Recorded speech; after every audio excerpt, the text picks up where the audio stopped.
जय चैतन्य प्रभु नित्यानंद श्री अद्वैत गदाधर शिवासादि गौर भक्तवृंद।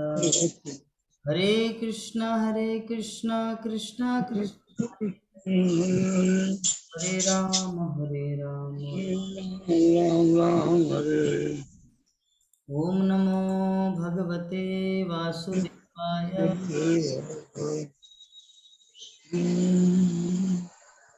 ओम नमो भगवते वासुदेवाय।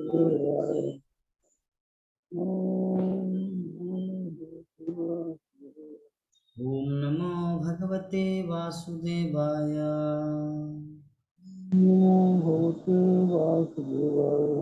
नारायणं नमस्कृत्य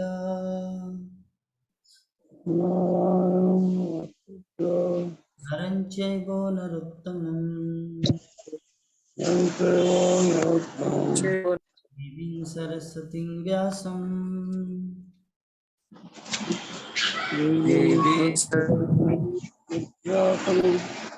जयमुदीरयेत्।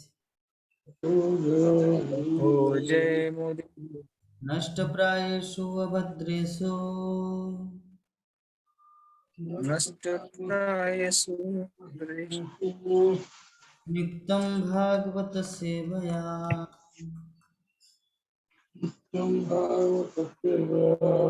भगवती उत्तम श्लोके भक्तिर्भवति नष्टुके।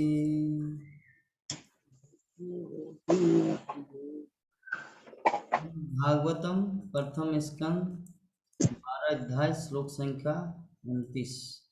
First canto chapter 12 text 29। इति राज्ञ उपादिश्य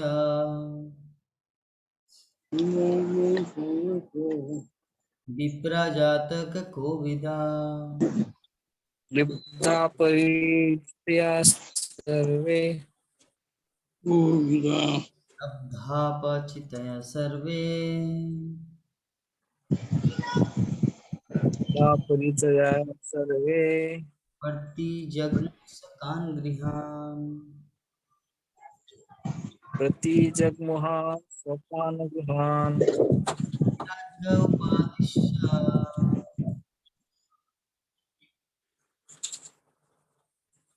विप्रजातक कोविदा विप्राजातको गोविंद लब्धापचितयो सर्वे लब्धा पचितया सर्वे प्रतिजग्मुषकान् गृहान्। प्रतिजग्मुहा स्वपान।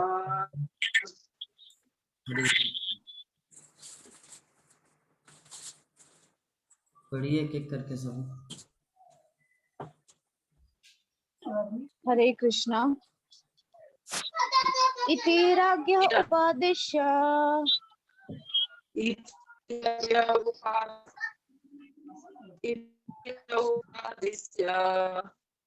विप्रजातक कोविदाः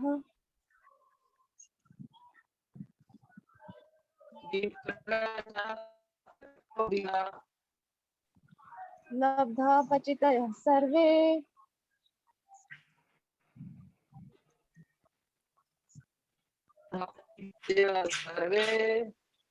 प्रतिजग्मुः स्वकान् गृहान्।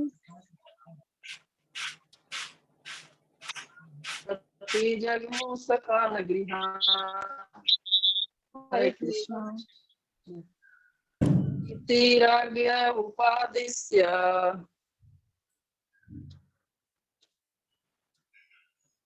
इति राज्ञ उपादिश्य विप्रजातक कोविदा विप्रजातक कोविदा लब्धापचित्य सर्वे लब्धापचितय सर्वे प्रतिजग्मुस्तकान् गृहान्। प्रतिजग्मुषकान् गृहान्। हरे कृष्ण। हरे कृष्ण। और कौन बाकी है पढ़ने में? प्राणमोहन प्रभु जी का घर से इतना आवाज आते हैं ना, सब समय जैसे फैक्ट्री में रहते हैं, घर में नहीं रहते। जैसे कल कारखाना में काम कर रहे वैसा आवाज आता है। इसी घर में नहीं रहना चाहिए, इससे बेहतर वन चले जाना, थोड़ा शांति से बंदर के साथ थोड़ा खेलना। यहाँ यहाँ कोई नहीं है प्रभु जी, ब्लॉक में है ऊपर में। और इधर हमारे ससुरबाड़ी में भी उधर सिर्फ जैसे बंदर भरा हुआ है पूरे घर में। लगा दिए सबने, बैंड कर दीजिए ब्लॉक में भी। चलिए पढ़िए पढ़िए पढ़िए। इति राज्ञ उपादिश्य तीराज्ञ उपादिश्य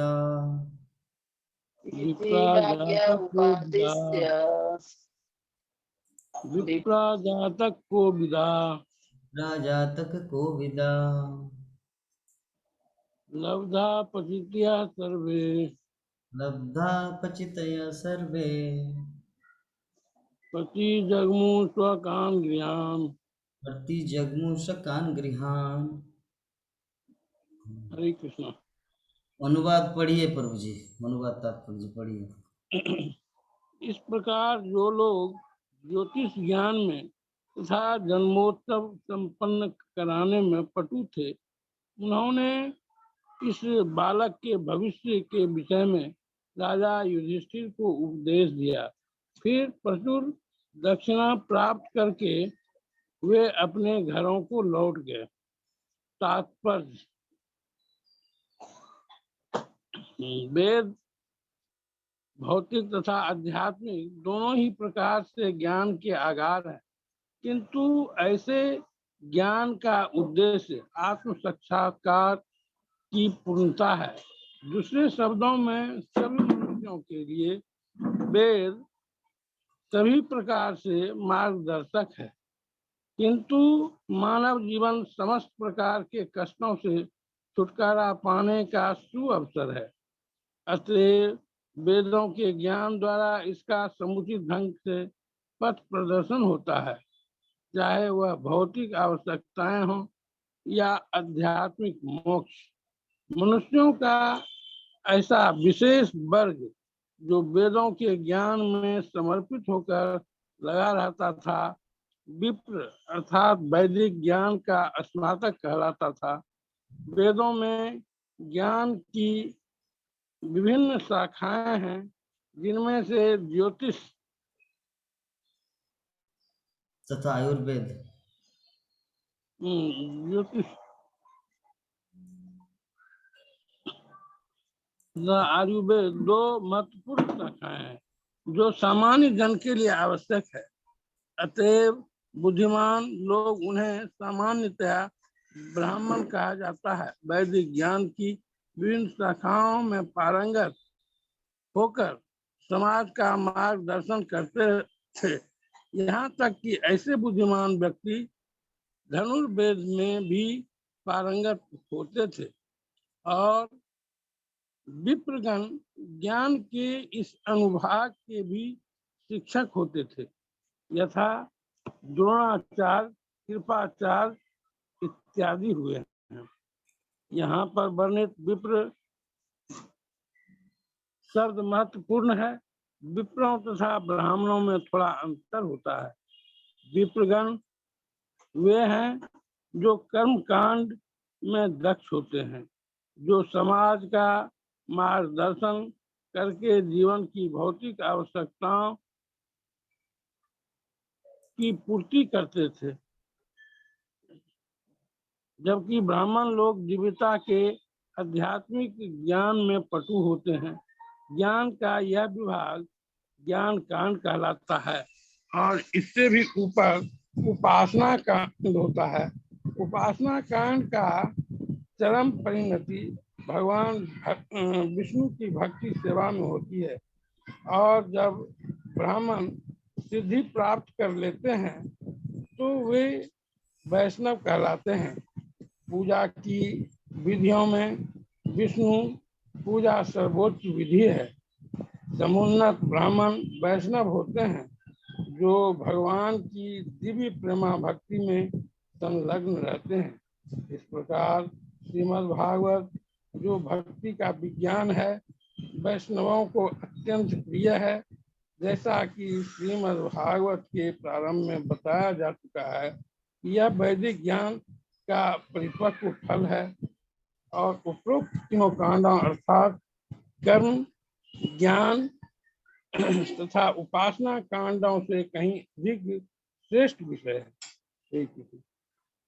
और भी है। अच्छा, आप थक गए, नंद किशोरी माता जी को पढ़ने दीजिए। माता जी पढ़िए कर्मकांड के पंडितों में से। चलिए लक्ष्मी पढ़िए। कर्म कांड के पंडितों में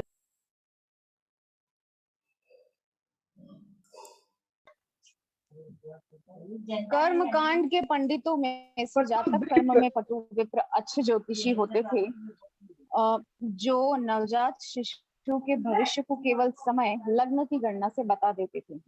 महाराज परीक्षित के जन्मकाल के समय ऐसे पटु जातक विप्र विद्यमान थे और उनके पितामह महाराज युधिष्ठिर ने इन विप्रों को पर्याप्त सोना, भूमि, गांव, अन्न तथा गाय समेत अन्य आवश्यक वस्तुएं भेंट की।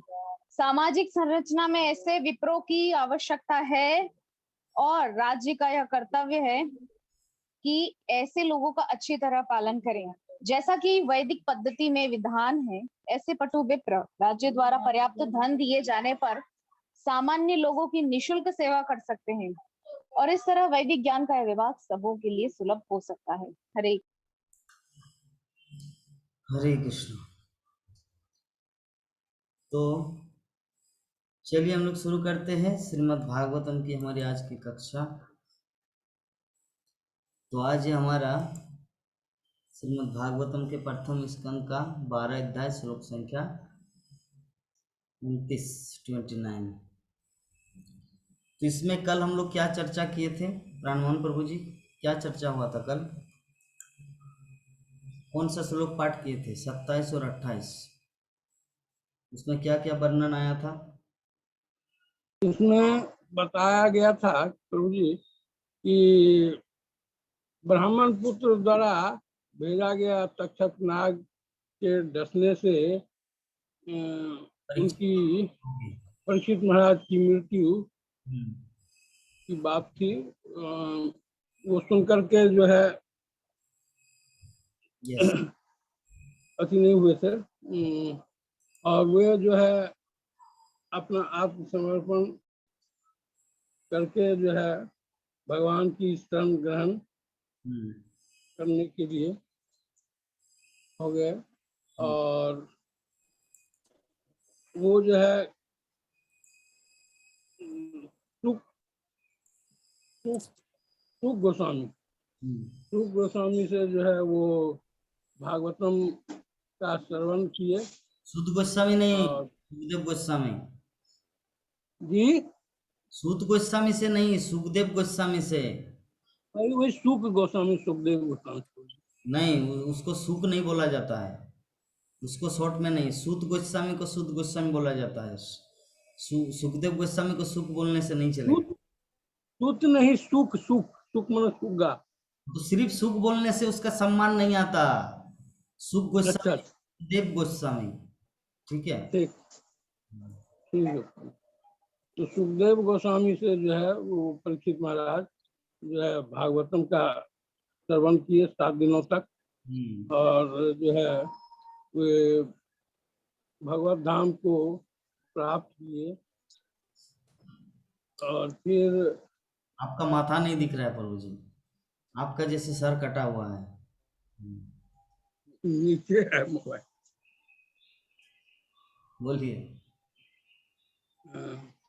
और फिर आगे 28 में प्रभु जी बताए थे कि जल्दी व्यास।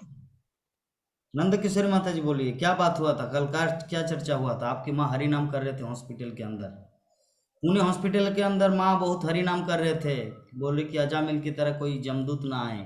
जी प्रभु जी।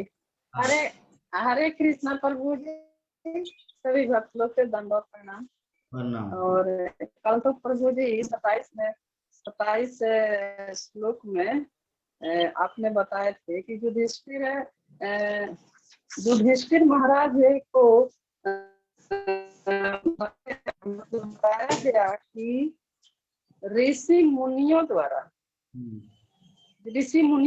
कि तक्ष नाग उन्हें डसेंगे और परीक्षित महाराज अपना शरीर त्यागेंगे। और प्रभु जी आगे आप बताए थे, प्रभु दिव्य ज्ञान से व्यक्ति निर्भय ज्ञान प्राप्त करता है। लेकिन हमारा जीवन है ये अभी भयावह है, हमारा जीवन जो है सो भयावह है। हम लोग हमेशा डरते रहते हैं और डरते रहते हैं, यानी हम लोग अज्ञान है। पता ही नहीं है कि हम लोग को कि मरने के बाद क्या होगा, कहाँ जाएंगे, क्या होगा, मतलब इस तरह का हम लोग अंदर। और प्रभु जी एक और बताए थे कि एक व्यक्ति को आंख पे पट्टी यानी गमछा बांध दिया गया है। आपने एक उदाहरण दिए थे, और गमछा बांध करके उसको ट्रेन में डाल दिया गया और उस ट्रेन के अंदर से उसको कुछ दिखाई नहीं पड़ता, और कुछ नहीं दिखाई पड़ता है कि इधर क्या है उधर क्या है, ये ट्रेन कहाँ जाएगी, किस स्टेशन जाएगी, कहाँ से कहाँ चल रही है। तो इस तरह का वो आपने जाएगा और पता नहीं, उसको पता ही नहीं था। तो वे ऐसे स्थिति में व्यक्ति मतलब विचलित हो जाता है। विचलित होने के बाद से वे मतलब उसको लग रहा है कि उन्हें अंदर में इतना डर बन गया था कि वे लगता था कि हम कहाँ जाएं। तो प्रभु जी ऐसा स्थिति हमारा भी है, हमारा है। तो हम लोग अगर भगवान श्री कृष्ण के भक्ति नहीं करेंगे, मतलब नहीं जानेंगे, नहीं करेंगे, तो हमारा भी जिंदगी जो है सो नरक की जैसा हो और नरक के समान ही होगा। इसलिए हम लोगों हमेशा भगवान श्री कृष्ण के लीलाएं कथाएं श्रवण करना और भगवान के जस गुण गान करना है। लेकिन प्रभु जी परीक्षित महाराज एक ऐसा भक्त थे, परीक्षित महाराज जी एक ऐसा भक्त थे कि 7 दिन अपने मृत्यु को सुनने के बाद, मतलब सुनकर अपने जीवन ऐसा भक्तिमय बनाए कि एकदम निर्भय और निडर होकर उन्हें पता ही नहीं चला कि ये 7 दिन कितना आनंद से बीता और अपने शरीर को वे त्याग दिए। प्रभु जी सब तरफ से निचोड़ कर यही आता है कि हम लोगों को भी वैसा ही होना चाहिए कि किसी हालत में भी डरना नहीं है, यानी मरने से डरना नहीं। और भगवान के जस गुण गुणगान हमेशा दिमाग में हमेशा बिठाए रहे, हर एक हाल में कहीं भी रहे, भगवान के ही गुणगान करते रहें और भगवान से यही प्रार्थना करें कि हे प्रभु किसी हालत में भी हमको विचलित मत कीजिए, मन विचलित नहीं कीजिए। और तो बहुत सुंदर माता जी सुंदर रूप से वर्णन किए कल के क्लास में जो कुछ हुआ। तो हमारे बीच में जुड़े हैं हमारे तमाल कृष्ण प्रभु एंड उनकी छोटी सी प्यारी सी बहन, दोनों भाई बहन जुड़े हैं हमारी क्लास में। कहाँ चले गए तमाल कृष्ण? हरे कृष्ण प्रभु जी। हरे कृष्ण। हरे कृष्ण प्रभु जी। धीरे धीरे बोलो, हमारा कान फट जाएगा, धीरे धीरे बोलो। अभी कहाँ पर? ओके प्रभु जी। अभी कहाँ पर है? घर पे। उड़ीसा में? उड़ीसा तो है प्रभु जी। अच्छा ठीक है, तो क्लास सुनिए, यस प्रभु जी। क्लास स्टार्ट करेंगे। हाँ, तो क्या बोलते हैं, ओके। ये मीटिंग तो हमारा 3 मिनट के अंदर खत्म हो जाएगा, तो तुरंत आप लोग नए मीटिंग में तुरंत जोड़ जाना है, तुरंत इमीडिएटली ज्वाइन, ताकि हम लोग क्लास को सुंदर ढंग से कर ओके प्रभु जी। तो प्राण मोहन प्रभु जी भी बोले, हमारे नंद किशोर भी माता जी भी बोले हैं। तो चलिए शुरू करते हैं हमारा आज का जो टॉपिक है 29 नंबर श्लोक। तो ये मीटिंग तो हमारा खत्म हो गया, हम लोग नेक्स्ट में जुड़ते हैं और फिर क्लास का पूरा डीपली डिस्कशन करते हैं। तो सभी व्हाट्सएप में जाइए और तुरंत जुड़ जाइए। हरे कृष्ण।